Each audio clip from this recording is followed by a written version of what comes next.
mai noroc și sănătate. Deci pentru astăzi avem așa, un cotlet de porc, muștar boabe, miere de albine, câteva lingurițe și mai multe condimente pe care o să le punem împreună să facem un baiț frumos la acest cotlet de porc. Primul rând, feliem nici prea subțire, nici prea gros acest cotlet. Îl lăsăm cu grăsimea asta, că o să-l punem un pic și în tigaie. Ulterior o să-l punem în cuptor. Între timp puteți da drumul la cuptor la 180 de grade, pe ventilație, sus-jos. Și hai să feliem acest cotlet. O bucată, două,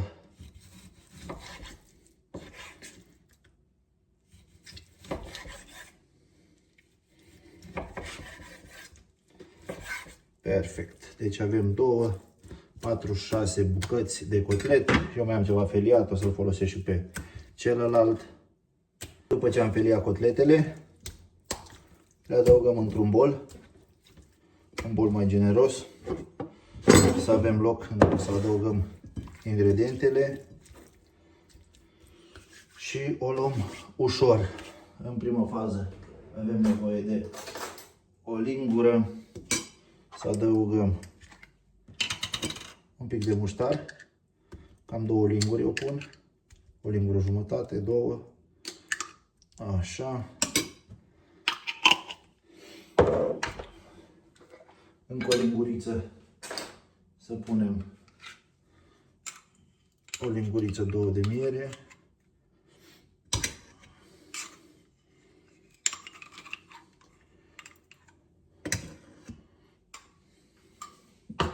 Așa.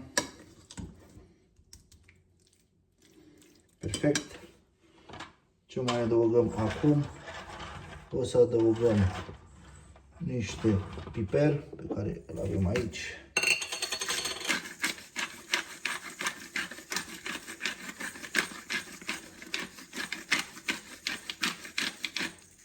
Așa. Sare. Adăugăm și puțin ulei de măsline. Amestecăm foarte bine ca muștarul și mierea de albine să se ungă pe fiecare bucată de cotlet.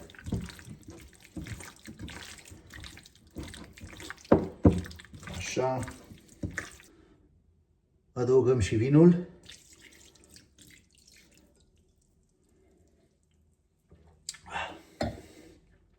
Mai amestecăm o dată. Am pus un vin roze. Asta am avut la îndemână. Voi puteți pune orice vin doriți. Sau dacă vă place cu whisky. N-am încercat. Dar aș încerca. Bun. Îl lăsăm 20-25 de minute măcar să prindă un pic de gust. Bun, între timp cât carnea se relaxează în baiț, am pregătit câteva roșeșeri, niște usturoi, o jumătate de ceapă și un morcov, un morcov întreg. O să le tăiem în mare, nu le mărunțim, doar o să le aruncăm la cuptor împreună cu cotletul de porc.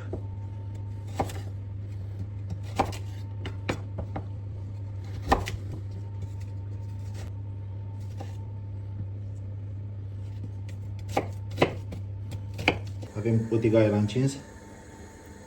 Punem puțin ulei.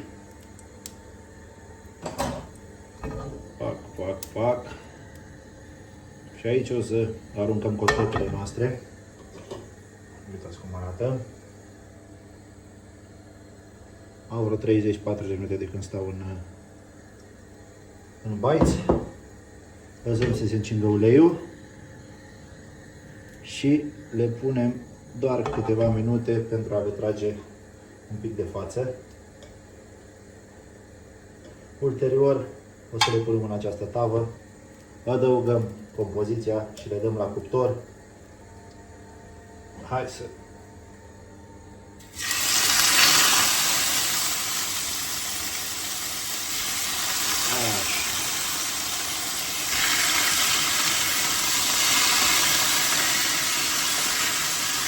Bun, avem cotletul, tras un pic în tigaie pe o parte și pe alta.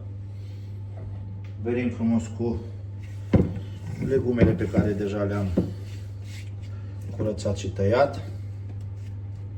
Le adăugăm aici.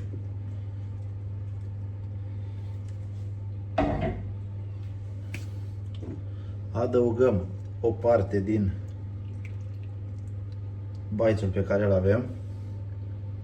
Mai lăsăm un pic să punem în timp ce cotletele se coc la cuptor. O să mai adaug puțin.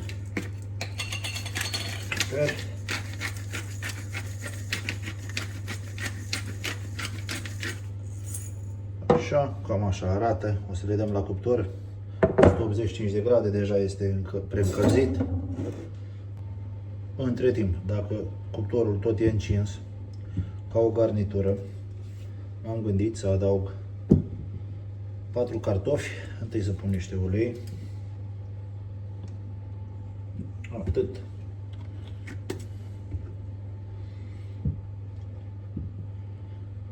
Patru cartofi în coajă la cuptor. Așa, pe care o să adaug puțină sare acum și dacă mai e nevoie la final. Îi dăm și pe ăsta la cuptor, tot așa vreo 30-35 minute ar trebui să fie gata, de asta nu i-am pus foarte mari. Am pus niște cartofi medii, să se facă în timp ce se face și cotletul și revenim cu rezultatul final. Mâncăm sau aruncăm? Vedem! Bun, și cam așa arată rezultatul final. Cotletul cu cartoful zdrobit, cu ceva legume. O să adăugăm un pic de unt peste cartoful încins.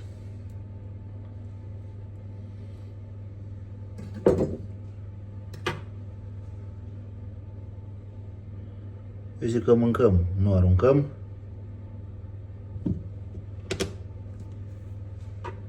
Să vedem cum arată cotletul.